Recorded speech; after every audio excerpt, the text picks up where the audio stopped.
Prefácio. Este trabalho pretende indagar se existe e como se configura uma pedagogia marxiana.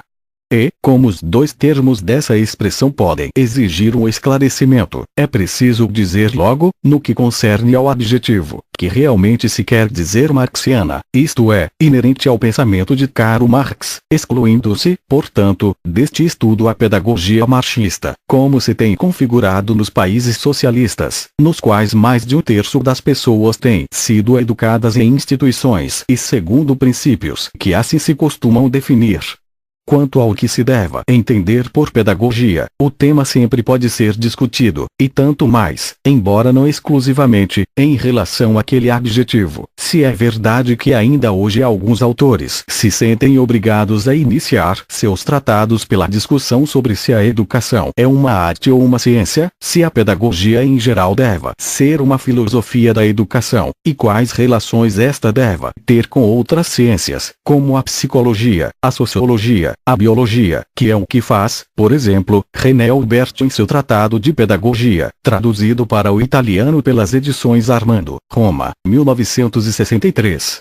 Por outro lado, na Itália, uma firme tradição filosófica, que ultrapassa limites de escolas e tendências, tem sido, e talvez ainda permaneça, propensa a colocar em dúvida a legitimidade e a própria existência de uma pedagogia como ciência filosófica, ou mesmo como ciência, tanto que um autor cuidadoso como Jean Monnet se preocupa em fazer, numa versão pedagógica de seu Manual de História da Filosofia, uma autodefesa prévia, na qual declara que uma problemática e uma literatura especificamente pedagógica, mesmo que obviamente interligadas com todo o complexo da problemática e da literatura filosófica, existem, queiram ou não, Jean Monnet, 1963, p. 7. Mas uma resposta a essas dúvidas deveria estar sempre relacionada com as intenções de quem as coloca e, em todo caso, implicaria uma explicação, quer sobre o lugar que cabe à pesquisa na série das atividades teórico-práticas do homem, quer sobre a sua estrutura epistemológica, o que de muito ultrapassa os propósitos deste estudo e a capacidade do seu autor. Podemos, portanto, limitar-nos à constatação de que, no contexto da investigação sobre a natureza e os fins do homem, que se tem constituído exatamente em grande parte da pesquisa filosófica, se não na própria investigação filosófica, Catezoquem, e que hoje não pode excusar-se ao diálogo com outras ciências, antigas e novas, não se pode deixar de fazer uma investigação sobre as formas de crescimento do homem como indivíduo na série de gerações e como gerações na história humana. E, ainda, sobre a determinação do tipo de intervenção da geração adulta nesse processo em que está envolvida a geração adolescente. O homem não nasce homem. Isto o sabem hoje tanto a fisiologia quanto a psicologia. Grande parte do que transforma o homem em homem forma-se durante a sua vida, ou melhor, durante o seu longo treinamento por tornar-se ele mesmo, em que se acumulam sensações, experiências e noções, formam-se habilidades, constroem-se estruturas biológicas, nervosas e musculares, não dadas a priori pela natureza, mas fruto do exercício que se desenvolve nas relações sociais, graças às quais o homem chega a executar atos, tanto humanos quanto não naturais, como o falar e o trabalhar segundo um plano e um objetivo. Ou talvez o homem nasça homem, mas apenas enquanto possibilidade, que, para se atualizar, requer, sem dúvida, uma aprendizagem num contexto social adequado, o que é expresso com sintética clareza pelas palavras de Luporini. O homem nasce, de fato, na sociedade, mas não nasce social. Assim se torna pela educação que o faz assumir, pouco a pouco, aquela sua situação de fato e originária. 1966, p. 61. Não se trata, portanto, de um fato que a humanidade tenha inventado, no transcorrer da sua história, espaços específicos para a educação diferentes daqueles naturais pelos quais não se entende, com certeza, a família, por exemplo, que o é bem pouco, mas, sobretudo, a convivência indiferenciada dos adolescentes com os adultos, e que, entre esses espaços específicos e as outras instituições sociais, hoje entre a escola e a família, entre a escola e o local de trabalho, ou, em suma, entre a escola e a sociedade, instituam-se relações em constante busca de novas adequações. como esses espaços específicos da educação têm se configurado no transcorrer da história, como tendem a reconfigurar-se, são, hoje, objetos imprescindíveis da pesquisa propriamente pedagógica.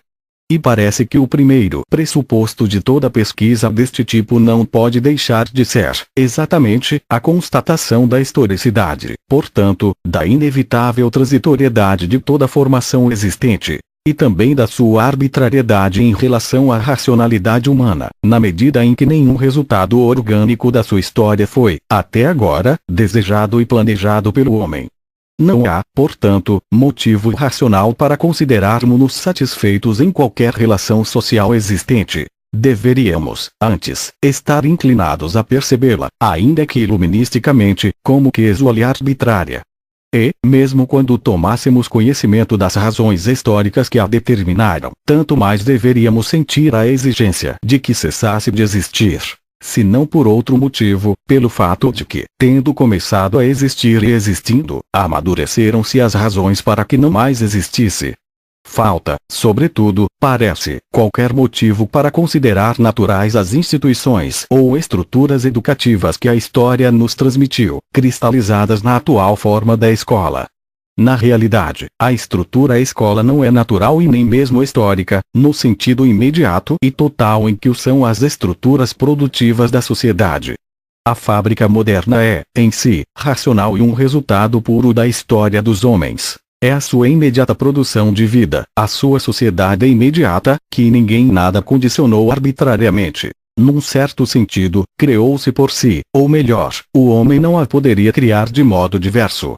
A escola, por outro lado, é antes uma superestrutura, se quer usar, mas no sentido que ultrapassa a extensão deformada, não apenas, ou não tanto, porque brota com e de uma estrutura originária de base, sobre a produção e a propriedade é, em última instância, condicionada por suas relações, mas, sobretudo, porque, apresentando-se inicialmente como inessencial, um luxo e não uma necessidade primária quanto à produção, ela tende a descolar-se, a separar-se da sociedade e a viver na estratosfera de suas tradições fossilizadas.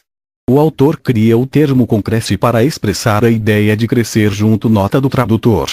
A tecnologia transforma imediatamente a fábrica, mas não muda imediatamente a escola, ainda que lhe forneça novos conteúdos e novos instrumentos.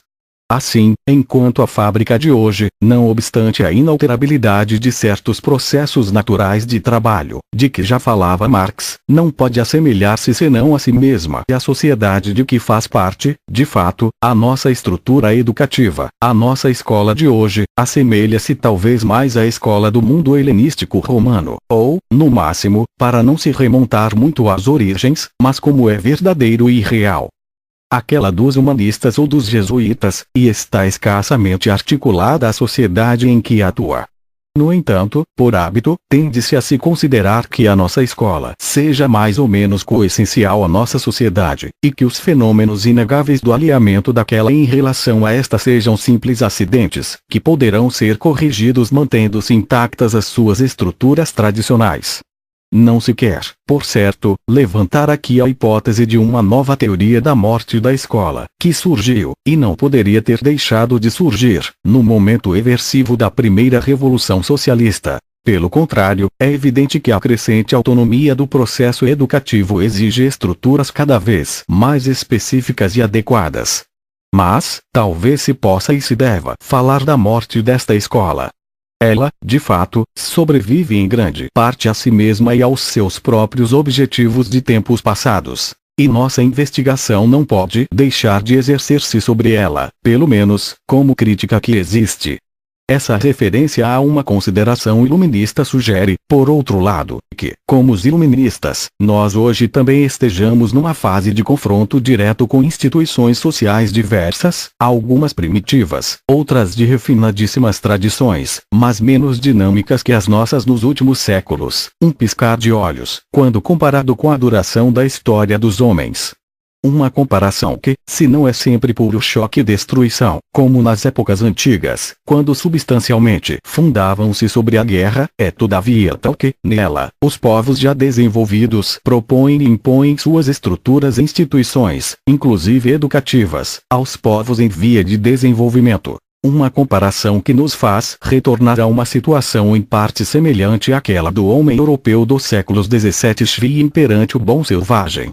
É claro que hoje não devemos voltar ao Éden da educação natural. Todos, naturalismo e justnaturalismo, deveriam estar mortos há muito tempo. Mas, a exportação de nossas estruturas educativas a outros povos e os modos nos quais são recebidas nos impõem, queiramos ou não, que consideremos não apenas as outras instituições, mas também as nossas, simplesmente como estruturas historicamente determinadas e não como naturais e eternas. Seria fácil endossar a observação de King, em sua introdução à 7ª edição da Storia dell'Educazione Occidentale, de Boyd, cf. A tradução italiana nas edições Armando, Roma 1965, p. 9, segundo a qual o anacronismo e a desatualização das concepções pedagógicas do passado se revelam sobretudo quando se considera que uma enorme massa de 3 bilhões de pessoas exige hoje uma educação de tipo ocidental, se não trouxesse implícita uma ilusão sobre a validade atual das instituições educativas de nossos países. O confronto atual, por contraste com aquele dos séculos recentes, quando o mundo, graças às descobertas geográficas e ao colonialismo em suas várias fases, tornou-se um só, poderia, de fato, estimular sugestões e consequentes modificações, inclusive para as estruturas educativas dos povos considerados desenvolvidos. De qualquer maneira, uma coisa é certa. Quanto mais a sociedade se distancia de suas origens naturais e se torna histórica, tanto mais se torna imprescindível nela o momento educativo. Quanto mais a sociedade se torna dinâmica, e é assim ao máximo grau, uma sociedade tecnológica que, rapidamente, muda os processos produtivos e aumenta os próprios conteúdos científicos, tanto mais se torna necessária uma estrutura educativa que, gradativamente, adapte a este processo não apenas as novas gerações, mesmo que se nasça homem, nem por isso se nasce homem do século XX, mas também as gerações futuras.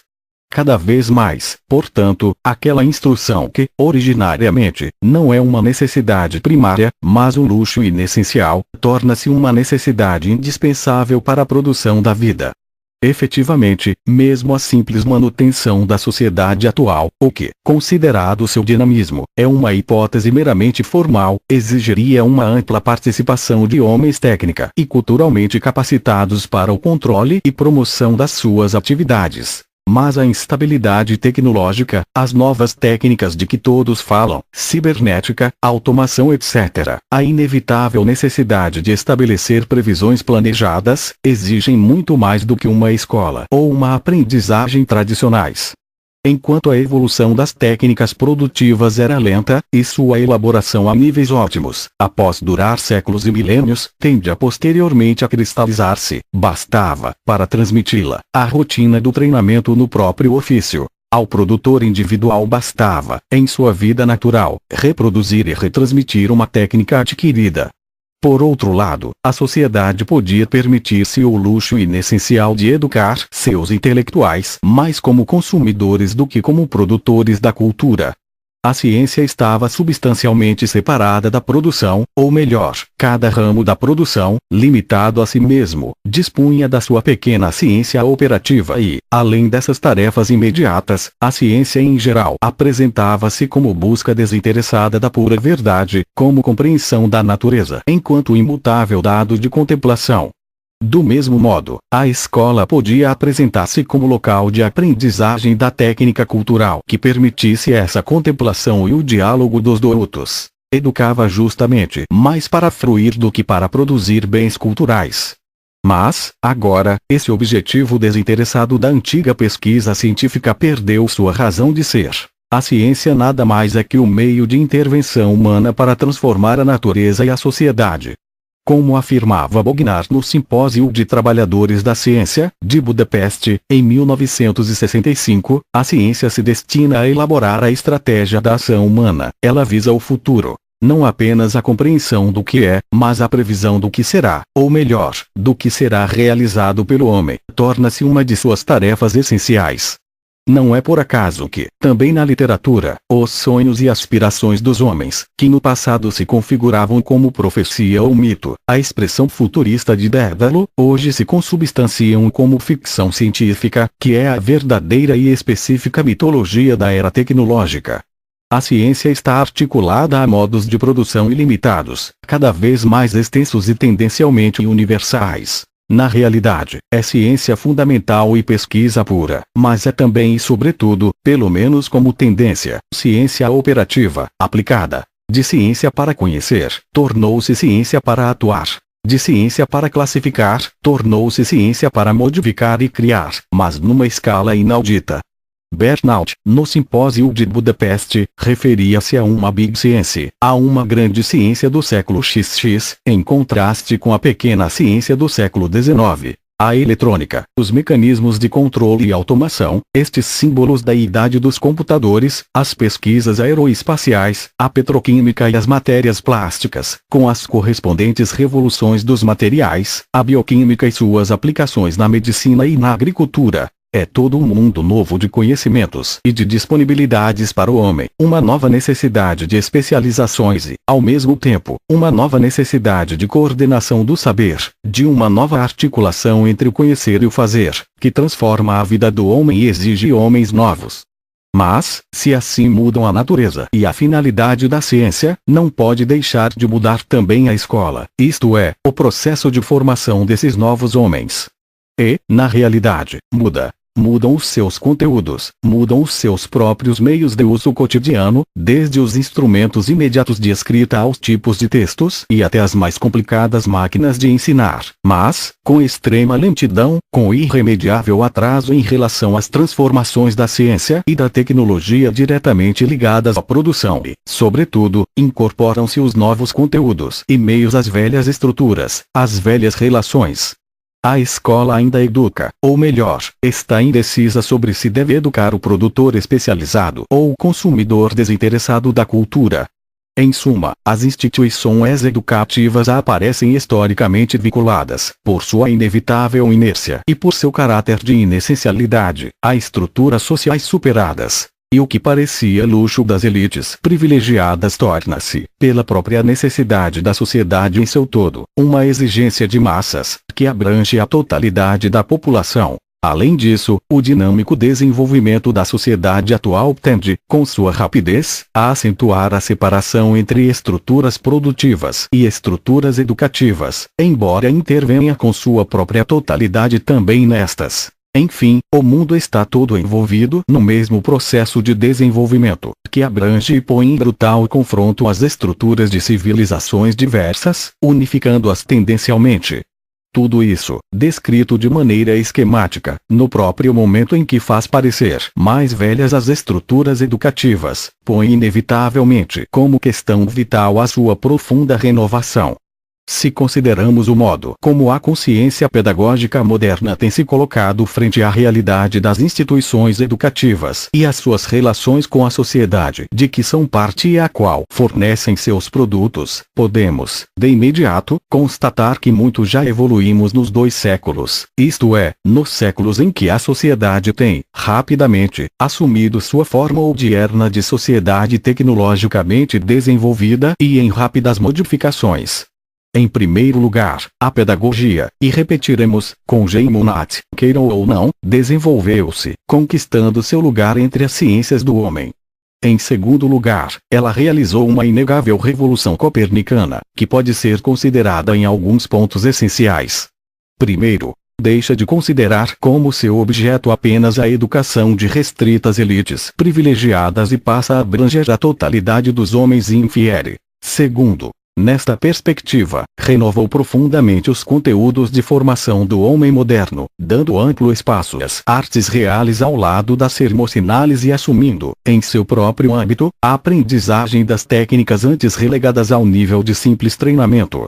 Terceiro, elaborou novos métodos e transformou a didática numa ciência com fundamentação, tanto na análise das estruturas objetivas das ciências quanto no estudo das capacidades subjetivas dos alunos.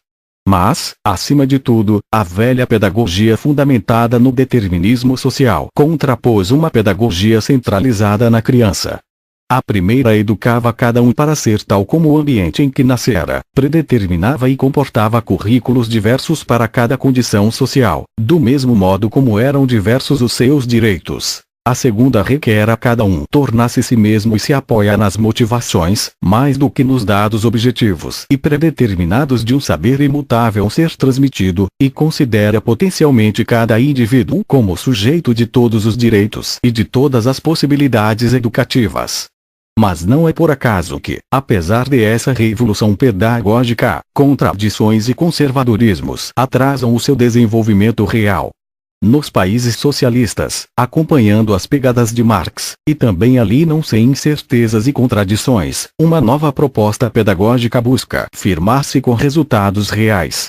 É inútil prever as características que a distinguem, como realidade e como tendência, das duas outras pedagogias a que nos referimos. Mas o fato é que existe e se propõe a um confronto com elas e expressa exigências novas de articulação das estruturas educativas da sociedade. E seu ponto de referência, independentemente de qualquer interpretação, é o pensamento de Marx.